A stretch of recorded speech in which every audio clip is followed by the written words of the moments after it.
All right, we're live. Hey, everybody, I'm John Paduchak. Hello, I'm Dr. Christopher Vogelman of Maximize Your Media and JohnPaduchak.com. That's my intro. I get to the point where we talk about we do social media reach, extending reach for small businesses and healthcare practitioners. And I know you do a lot of stuff with live video. I do, and I do a lot of social media stuff too. We use social posting and the like for lots of local businesses. So, social posting, we do social posting primarily for doctors, healthcare practices, dentists, chiropractors, and a few friendly MDs. So that's cool. We're grateful for our friendly MDs because they're keeping us alive right now. Hey, so what's on the agenda today?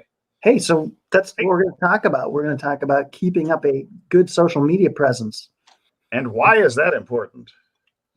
Well, it's hugely important because it's funny how many people I work with that I go and I look at their social media and it doesn't look lived in at all. Yeah, it looks dead. It looks dead, or like they've posted every now and then.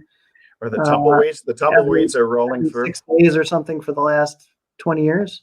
Yeah, I've seen a lot of those. Well, we've both been in some similar groups and programs and things, and the ones that where you see that the last post was 2016 or 2018. I'm shocked how many are out there. I am shocked how many, and there's an awful lot of people with business Facebook pages that they post on holidays or they post every 5 or 6 days. The idea is really to post at least once a day and make it look lived in. Yeah. Optimally twice a day, because people are going to stop by and look at your stuff a couple different times. We used to say, because I've been in healthcare practice for 33 years, and what we used to say is if you go to a Facebook page and you see that there's nothing there or they barely care about that, I mean, a consumer looking at it, a potential patient will think, well, if they let all this stuff slip through the cracks on their Facebook page, maybe they're really not up to date in terms of their practice. I think the same thing holds true for other local businesses. Exactly. And granted, it's not something we can all keep track of, but there are people like you and I who specialize in that can help them to keep their social presence. Which reminds me, I need to share this thing to extend our social presence. Yes. So I thought it was a good topic today because so many of the people that I go and I serve, I'm looking at. Even just this week, I went to look at a couple of YouTube channels that my clients wanted me to customize for them. Cool. And it's really typical, they've got their photo there, but no YouTube graphics set up. So most people don't have. Not even the icon? No, sometimes not even the icon. Sometimes it's just like a completely blank page with like their name at the top. Yeah. And that's not a good start to your social media presence. And now these days most people, they look for us on Google or they look for us on Facebook. That's the first thing they come across is they see this blank space where something belongs, but there's nothing there. Wasn't there was a study done several years ago, and it said that 70% of consumers, they go to Google, then they check out your Facebook page, shortly after your website. And a lot of people just put all this work into their website, but they never really check on Facebook or Instagram, which seem to be the two big social media properties that businesses really can benefit with. Yep. Especially those are the three big places. Your website. Yeah. They look you up on Google, check out your Google presence, and then they look for you on Facebook. I was going to share to our group, and I just realized it's going to start a watch party. Well, let me do. Do not do that when you're on StreamYard. Don't do that. I should go share this in Troy's group. So I'll make sure I do that real quick. Sharing is caring. Sharing is caring. So I know you guys who watch us do this. This is one of the first things we do is just make sure we get. You got it. Yeah, you got to share it around before we get you got to share the party to get it started. I'm trying to share them from my page too. The Dr. Vogelman page. I haven't yet shared to our Maximize Your Media page, but we may do that in the future. But I figured that would be a great thing to talk about today. Yeah, maintaining a healthy social presence, extremely important. And somewhere in that social presence should always include video, because that is a great way to get people to know and like you much, much faster. Do you know, I almost shared at one of our previous broadcasts. You have to be very careful which ones you are sharing. Yes. I was about to share the one with Troy from the other day. This is the beauty of live broadcasting, because you are fully capable of making many mistakes. Indeed, you are fully capable. I think that's why a lot of people, they avoid live broadcasts, because they're a little bit afraid of making a mistake. I think we're afraid sometimes of ridicule. I know Eric Levier always talks about that. And to me, it's more about, if you're not out there putting yourself out there, you're never going to accomplish anything. Sure, you'll be safe in your little corner of the world, but safe is not going to grow your business. Well, exactly. And that's the other thing, is that just by getting out and having people see you regularly, right? Yeah. So Director V and I, we figured that was the most important thing at this time, is to be seen. Yeah. So just getting our face out in front of more people so they know what we're doing, what we're up to. We talk a lot about marketing, because, these are conversations that we would normally have in private, but hey, probably other people would like to listen in. Oh yeah. We have a lot of conversations in private. Yeah, of course. And we used to always do this game, Dr. V. You'd like this. Yeah. We'd go over to like Dunkin' Donuts, have a cup of coffee. We'd sit over in a corner and talk as loud as we could about different things. And you'd be surprised how many people would want to come over and join us. Hey, it's a really interesting conversation you're having. You mind if I come over and sit? No, grab a coffee, come over. But we can't do that anymore because we can't go outside. So we can go outside, but bring that conversation to you. Well, we've done this where we're sitting out on the stoop, or we have a couple of little beach chairs that we put in the front lawn, and we're at least about maybe 10, 12 feet away from people as they walk by. And so we're just enjoying our little wine in the afternoon as people go by, waving to folks, talking to them. Some people actually give us some great tips and tricks on how to get food delivered here in Coronado. So I thought that was just, and you get to learn a little bit about your neighbors. But the whole running around with a mask, though, is a different story. The good news is in Facebook Lives, you don't have to wear a mask.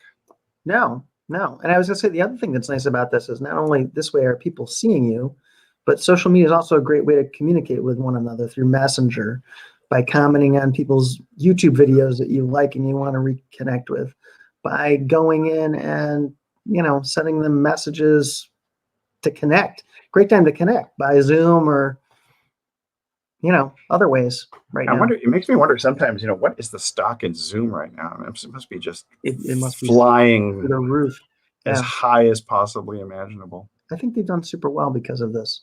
Yeah, I'm certain. Well, the funny thing is, it's becoming almost a household name, like, tissues made by the Kleenex brand, or Google being synonymous with search. Now it's people, regardless of the platform that they're using. They can even be using Google Hangouts, and they're going to say that they're Zooming. Right. Let's Zoom. Yeah, let's Zoom. I was trying to share our thing here to maximize your media. Well, I'm going to have to fix that thing. Well, all right. So in terms of social media, so tell me a little bit about social media posting, because I always thought that's pretty cool. Oh, social media posting. The posting services, that type of thing. The posting services. Well, there's a lot of different ways to look at posting services, but obviously the biggest challenge that most people have is coming up with regular content. And so we just have some great content that we can brand for you and post up. Well, I think the branding is a real key thing too, because it's not just a generic thing that you're selling. If you brand a social post and people share that, which has happened numerous times to some of our clients, it will trace back to you and drive traffic to your Facebook page, to your social media properties, and to your own website. And that branding, you can never minimize the importance of having your stamp right on that social media post. Very important. So that's one of the key elements, of course, is having that in place. But the big thing is to have properties that look lived in. Yeah. You don't want a place that looks like it's got digital dust. No. And then after that, it's important to know where your market lives. And then I think the third thing is that things look consistent. So like if I go to look at your website, I want to see that your website looks consistent with your Facebook presence, your YouTube. You want all that stuff to look similar so that they don't go to one, so that your clients don't go to one place and go, whoa, that looks off. That's not Dr. V. That's the consistency. It's somebody completely different. I think, and it's interesting how many people I know who share articles from different doctors and different practices, and they're really boosting those other people's properties. Now, granted, there's great content out there, but it's actually fairly easy for you to create your own content or to hire somebody to do that for you. Yeah. Yeah. It's also easy to talk about that content, like to bring up somebody's article and then do a video that talks about your part of the story. Maybe you disagree with that article. Maybe you like a lot of points in it, but you might add some of your own. So it's easy to expand on other people's stuff too. So, yeah, and I think that's the whole thing we've always talked about in the past, which was content curation. So you can just, and people have done this in blog posts forever and a day. They post the link to the article and they just have maybe, even 2 paragraphs, 2 little 2-sentence paragraphs talking about their take on a particular article or a video or something like that. And I know for businesses that are super, super busy taking care of their customers or taking care of their patients, that can be really time consuming. But and sometimes that's a really good thing to just offload or onto somebody else or outsource, or I don't know what we call it, the word arbitrage or so. Leverage. That was the whole thing. Leverage your time. Yeah. We all have our lane, right? Yeah. Some things just aren't in our lane. Maybe social media is not doing your own social media. It might not be in your lane. Well, Elaine was on Seinfeld, wasn't she? Oh, that's different. That's different. I'm sorry. So sorry. Squirrel. So do we have a link so people can join us? I guess we do have a link if people want to join us. Drop that in there. I will drop that in there. Thank you for asking. So Chris Edgecombe says he needs a good video camera or a lot of pics. That's my local friend Chris. You'd be surprised. The video camera. I mean, I'm using a C290. C920. Or C920. Well, 290. 290 was the interstate that I used to drive on. Yeah, that's probably why I'm having trouble with the 290. And using this Logitech camera, I would say the quality is a little bit better, but it's very inexpensive. But we did find that using my resident camera on my MacBook Pro was just as good, if not sometimes better, especially at nighttime. I was just really surprised. Really quite good, especially the cameras on iPhones are excellent. Yeah, these suckers are amazing. I mean, this is your little broadcast studio right here, if you really want to use it. It's absolutely true. A lot of times that's how we get people started. We get you started with your phone because it's a great camera, great way to get going, and super easy. There's no equipment to buy. No, and so many great apps too. I mean, and we're talking about social media, so there's a lot of other great things with social media. One is getting more videos out, which is super easy. So many great applications to allow you to do that. And then the second thing is it's a great form of communication. So if you want to communicate more with your clients and customers and potential clients, it's a great way to get messages out to them. Email is good, but we're watching more of our local services even communicate with us through Twitter, through their Facebook page. Twitter, never underestimate the power of Twitter, because people who have something to say about your business, either positive or negative, or they want a solution, will reach out to brands on Twitter. We've done that a couple of times, even at an airport when we couldn't get through the American Airlines counter line, couldn't get through the line, couldn't get through the 800 number, and got through to them on Twitter, followed by a direct message, and got the flights that we needed. So your presence on Twitter can be very significant if that's the way people are going to reach out to you. Messenger, people are getting more and more familiar with reaching out to brands on Facebook Messenger, and Instagram DMs are becoming huge right now. I can tell you, my wife Maggie, with her blog, Mama Maggie's Kitchen, Mexican food blog, the number of followers and super fans who reach out to her on direct messages is astounding now, and it dwarfs anything that we have seen on Facebook Messenger. I'm not surprised at all. Yeah. It's a great way to that's a great way to develop the super fans to your business. And I think that's all what we're really looking for. We talked to Troy about having all the things about email last time. And one of the things that I found more significant than anything else, people who brag, like, I've got 100,000 people on my email list or 10,000 or whatever it is. But really, how many people are actually opening up your emails? How many are clicking through? I'd rather have that fabulous list of 1,000 enthusiastic super fans who are buyers than 100,000 people on a list who maybe less than 1% or 3% actually ever open up your email. Me too. And social too is where you're usually Right. communicating and connecting with people, and Yeah. it tends to even be more responsive a lot of times than your own email list. Yeah. But it's also striking, I think. So we were talking about Facebook a little bit. How many people, when you click on something on Messenger, they don't have anything there other than ask about our hours or ask about when we're running a special or something like that. But they'll only give you a couple of choices. Whereas with Facebook Messenger, when the Messenger bots are designed correctly, they'll specifically tell you get started, and then they send you through a whole sequence of a regular flow chart. Very similar to creating a marketing funnel. Yeah, we've been talking about bots a lot over the last couple of days. Oh yeah, what a great way they are to communicate with people. I am a lot of the frequent questions that come up.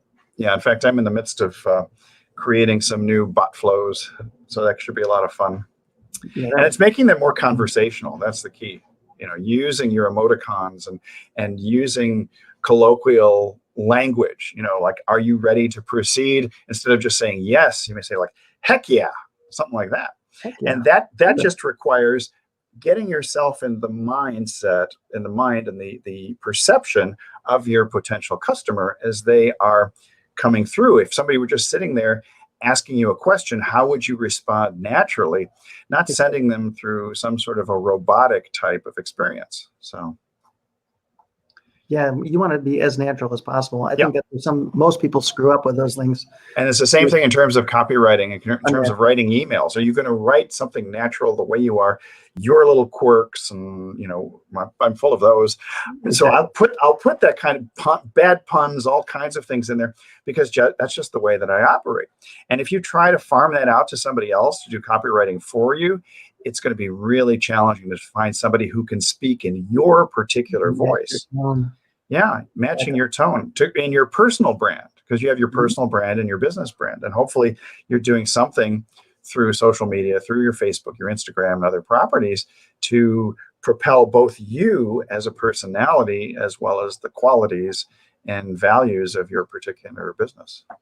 Yeah, no, that's very true, because it's so important to keep that consistency all across the board. People get used to that. They get used to your personality. They know how you respond to different things. It's so important.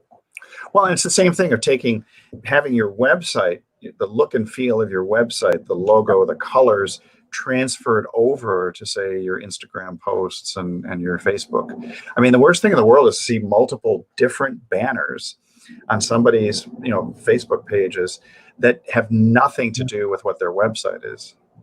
I know, absolutely nothing, or posts that don't match. It creates this cognitive dissonance. Yeah, it's just like people sometimes just jump away from it. You've got those 3 seconds or 6 seconds to make your first impression.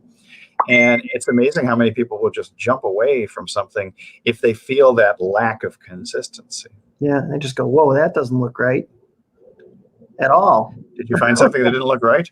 Or are my books not arranged properly? No, but I'm just saying that. Oh, okay. I was like, even a lot of it looks funny sometimes, but even like a lot of the things that we wear to do video and do different, I mean, there's so many things you got to be thinking about. I'm trying to figure out, do I go collared shirts? Do I go t-shirts? Do I do shirt and tie for formal Fridays? While we're still waiting out this whole stay-at-home order. So I know. We tend to wear brighter colors, all kinds of things we're wearing. I try to wear like bright blue. I was wearing bright. Yeah, blue is my color because I got to get my baby blues. Right. Yeah. It's still chilly here too, so I'm still wearing my jacket. You're wearing your jacket? Is that your indoor jacket or your outdoor jacket? My indoor jacket. Your indoor jacket. Yeah, my indoor jacket. Are you ever going to turn on the heat? I live in New Hampshire. I've got the heat on. Oh, you do have the heat on. I still wear an indoor jacket. The heat is on. Yeah, it'll be summer before we know it. Hopefully. What, for like 6 days? Or? Yeah, for that long. The 7 days of summer. It's never long enough. It was a weird one last year. I'm still adjusting to climate here because this notion I can walk outside in the middle of January and it's like a chilly day is like 55 outside. It's just weird to me because my expectation is there's going to be snow, there's going to be wind, there's going to be something that I just need to bundle up with.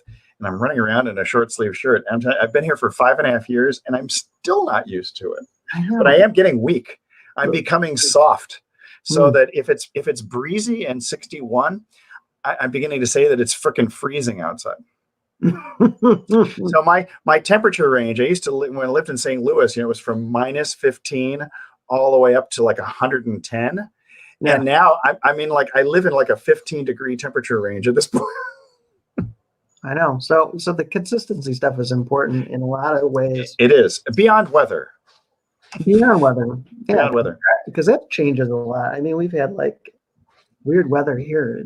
Today it's nice and sunny, but it's been overcast the last couple of days. And you were talking also about a client just before we went on who you're working with his YouTube channel, weren't you? And I mean, carrying your branding across to there is also very important. To any of those things is very important. So it's important, like the way you dress when you're doing video. It's important the branding you put on the channel. It's important the wording that it matches and looks, comparative to your website. So what are your favorite social media platforms you have for your local business clients? Oh gosh, for me, I think most of mine are tied up really with Facebook, YouTube, Twitter. I haven't done a lot with Instagram, but Instagram is becoming more and more. Before it wasn't quite so mainstreamed, but it's becoming more mainstream, with being able to put more photos on it. And now it's tied in with Facebook. Well, yeah, and I've seen the ads in the ad platform too. It's always been offering me the option of sending my clients' ads to Instagram. And now I saw that I think it was a Creator Studio or one of them where Instagram automatically popped up saying, "Hey, you want to send this over there?" Mm-hmm. So that the platforms are becoming a little more seamless. Yeah, and I was going to say for business, it's always been LinkedIn because that's where. Well, if you're in B2B. I'll tell you, because a lot of local businesses, they're not in B2B, they're B2C. And I don't know, I can tell you that I found very little B2C stuff. But a little bit of B2C stuff on LinkedIn. But some of it's not just being in B2B, but it's being able to communicate with other business owners. Right, letting them know what you do. You still want to have a presence there. Yeah, so I agree.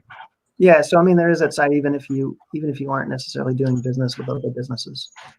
Mm-hmm. And we used to think of LinkedIn only as a place where you posted your resume and tried to get a job. That was the original thought. And now it's really has become much wider and more important platform. And then live has been, one of the things for us is we've been really interested in how live video is going. Have you done live on Instagram? I mean, on Instagram, LinkedIn, yeah. On LinkedIn, no, I have not. Only a select number of people have gotten LinkedIn Live. It's still something that's in beta. Right. And they seem to be really tight on who gets in. Right. But you still have the opportunity of posting videos on LinkedIn. I think the videos are doing very well. Post your own video. It's still great to do that. And of course, social and video are becoming much more intertwined is what we're seeing. And that's one of the reasons we got into social posting. And it's, and social posting is very interesting because I saw a Facebook Live just a little while ago before we went on through a fellow I've been following for quite some time. And his whole Facebook Live was in vertical, which at first was a little disturbing because he's a very well-known authority in the financial markets. And the funny thing was that he did the Facebook Lives and he had his whole blackboard behind him with all the writing, but it was all backwards. Oh. And I don't think he realized that that's what he was doing because he pointed to it saying, we're going to talk all about this. That you can't read unless you can read. You can't read it. No. So that's the problem. That's the beauty of platforms like this because they're all reversed. Right. And mirrored, so you can see everything normally, which is extraordinarily helpful. But I mean, it's just funny because when I did the one Facebook Live for your 30-day video challenge, and you can read things normally here. What am I reading? Flatten the curve. Flatten the curve. I thought you said. I thought you were saying that I should fatten my curves. We were just. I was on a call before this, and we were talking about popular sayings that we seem to be making more of. And I seem to be seeing flatten the curve. Oh yeah, it's a hashtag everywhere. Flatten the curve, stay home, stay the F at home. One of my other favorite ones is you be you. You be you? there's a lot of people who are kind of like, this doesn't feel like me. And I said, well, then you be you. You be you. That's been one of my common ones. I like UB40. Yeah, they were But pretty that's good. That's long ago, but yeah, UB40. I'd be more than that now, but yeah. Yeah. So there's a lot of that stuff going on. A lot of writing, board writing. Make sure you got a platform that supports that. Yeah, in fact, coming up with your, I guess, it all goes to the branding. Will you be consistent enough to carry your colors, your logos, and everything from your brand to your social media posting? You should. And there's some people are very good at this. I have yet to delve into styling your posts. So if you're not going to use posts that are created by other people and then branded for you, creating your own posts requires a little bit of thought in terms of what your brand colors are, what kind of frames you're going to be using. Right. I love Canva. My wife Maggie loves PicMonkey, and there are ways of creating the same sort of look and feel for all of your own original posts. It requires a little bit more effort. I like to outsource it to other people who are far more creative than I am. I'm not a designer by nature. But one of my friends came out with something a while back. I don't want to say, I'm afraid I'm going to say the name wrong. Don't say it at all. I think it's Relay This. Relay This. He set it up. He's a designer, and he set it up so that you could design your posts with your colors in mind and all of that, keep the branding consistent, and it's really nice. And he's been on AppSumo. I think he's on AppSumo right now again with it. Oh, really? That's the reason that I was thinking of it. Yeah. I have to check that out. It's pretty cool. Relay This. Hmm.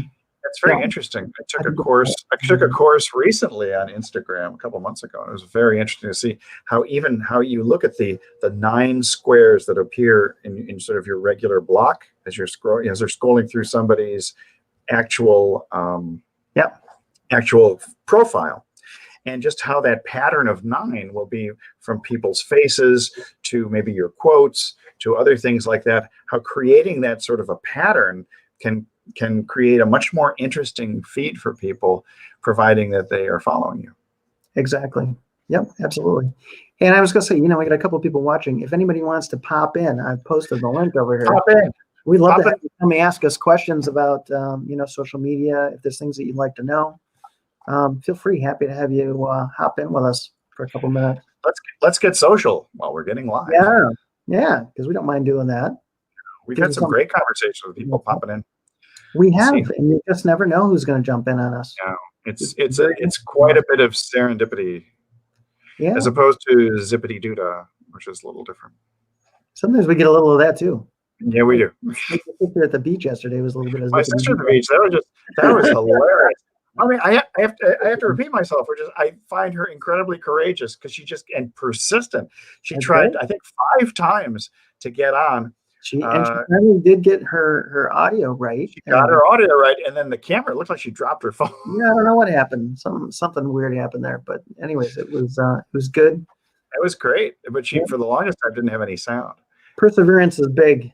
Perseverance is big. So if at first you don't succeed, definitely try, or push the damn button again and again and again. Over and over until it hurts.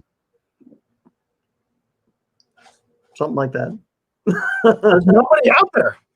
I know, it's so quiet today. It's very quiet. It varies from day to day. I'm willing to bet on Friday you're going to find that we've had a lot of people today pass through. Believe it or not.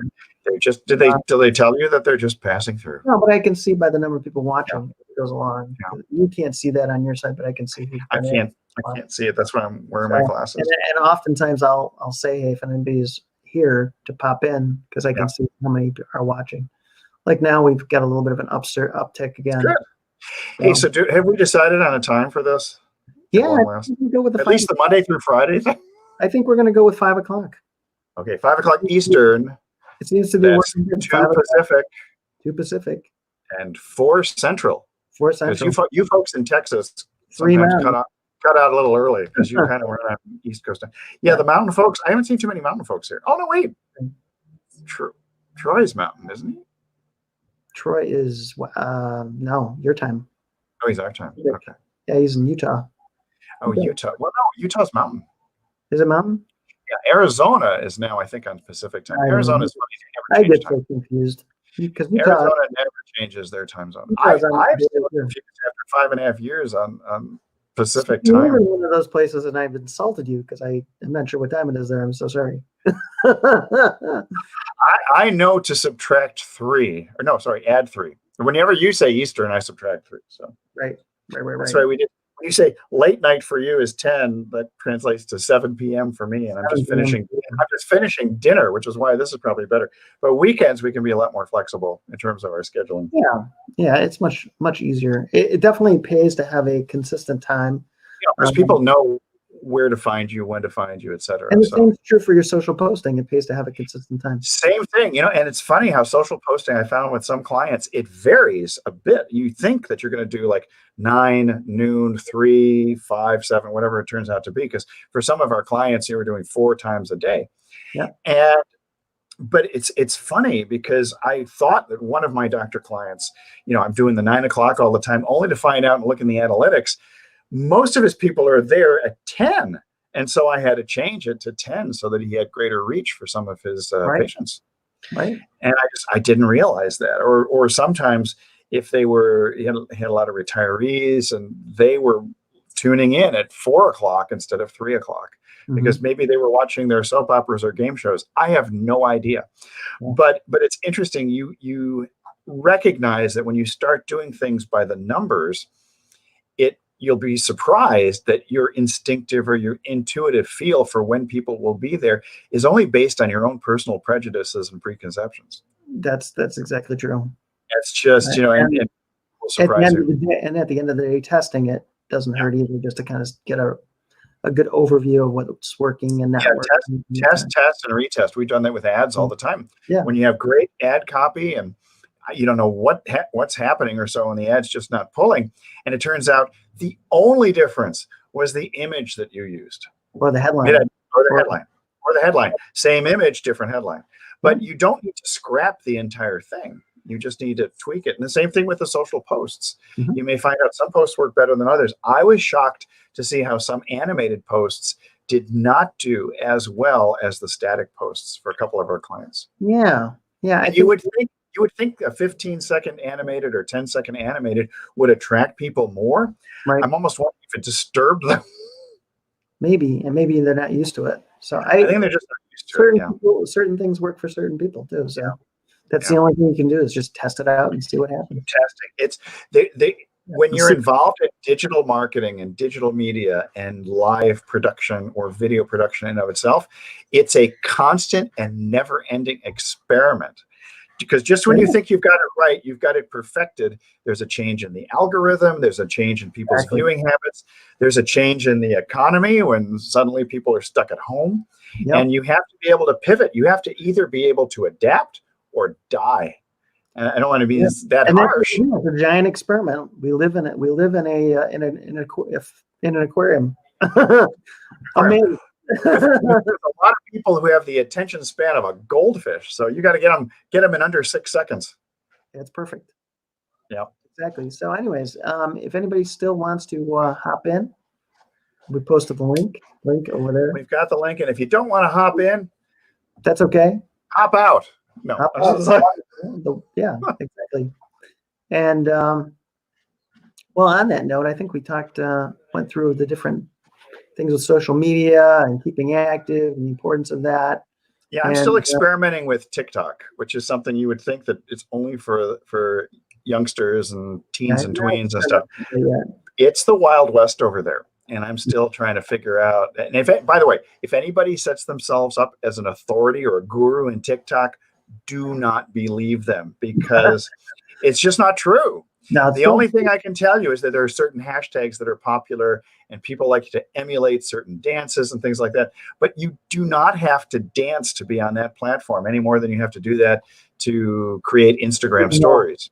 Good enough. Which, by the way, Instagram stories are phenomenal. And you've seen Facebook adopt the whole story format when you look at somebody's timeline in their feed. Right. So don't underestimate the power of the Instagram story because it's short. It's just a couple of seconds, but people are scrolling through those things like you would not believe. Yeah, same with Facebook stories. A lot Yeah. of people don't do them, but I think they Well, get, I know, yeah, we have several friends who take some of their Instagram stories and they download them over to Facebook, Mm. but not the whole thing because Yeah. it becomes a little bit too much. So on that note, I think Yeah. we'll wind it out here for Okay. And John is doing the 30-day live 30 video live challenge. if anybody's interested in that. There are still slots available. I think There we'll are. probably run that again in maybe a month or so. I don't know. It depends on what your plans are. I think I'll run it. I decided to do it kind of out of the blue this month, but I think I'm gonna run it over into next month. Yeah, we'll plan it, promote it, and do whatever it takes to get there. And so if you're looking for John, he is JohnPaduchak.com. I am at drvogelman.com. 2 N's, baby. We paid extra for that extra N at Ellis Island. Right there. And our agency is MaximizeYourMedia.com. Your agency still goes by your name, right? No, my agency is Targeted Net Solutions. What? Okay, will you hear me that one again? So Targeted Net Solutions is my agency. Targeted Net Solutions. I like videos, that. And Videos Are Social is my video business. Oh, well, there you go. So well, you got a lot of things. I do get a lot of things, but the problem with me is in my things is that I'm recovering from a long illness and I'm redoing everything. So I'm like reinventing everything right now. So that's my biggest. Well, yeah. So if you can consolidate all that wonderful content into a single platform, then you've got additional power without losing your SEO. Exactly. So it's a little bit of a challenge. It's all right. It all works out. They're all combined. They're all combined for your social media marketing pleasure. Yeah, but trying to combine too many things into one isn't good because then you have too many adverse calls to action. Yeah, I think when you create an umbrella, it is best. I found that to be the case. So in Maximize Your Media, for example, we have Pinterest services. We have a Pinterest course that's on the 3rd edition right now. We have social posting. We have a number of different things. And I know for my group, for the doctors, I'm putting doctors through the paces so that they can create their own online businesses for an online source of revenue. And I've done that under Dr. Vogelman, but it's Dr. Vogelman's Life Beyond Practice. Mm-hmm. So I even though it's a separate property, it comes under the umbrella of the personal brand. And it's just one way of trying to consolidate things because people like to buy from people. I think that's the whole purpose of live video. Yeah. And so my personal brand has pretty much everything I do under it, and it just connects you out to wherever. Well, and you can always create landing pages too that are specific for a specific offer, and I think that helps you to promote a specific property. Definitely helps make a difference. So, all right. And speaking of helping to make a difference, we hope that some of this information has been helpful in making a difference in your marketing and media life. Exactly, because it's common stuff that we see every day. Yeah. So hopefully it helps. All right. Okay. All right. We're out of here. Ciao for now. See ya.